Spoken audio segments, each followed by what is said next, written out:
mga mommies, ang skin natin, lumalabas sa pagiging stress yan kapag tayo mismo stressed.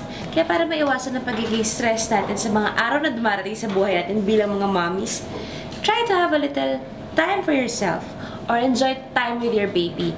Hindi ba ang sarap pakipaglaro sa mga babies natin pag pinapasayaw mo sila, pag pinapakain mo sila, or pag may minimimic silang isang character.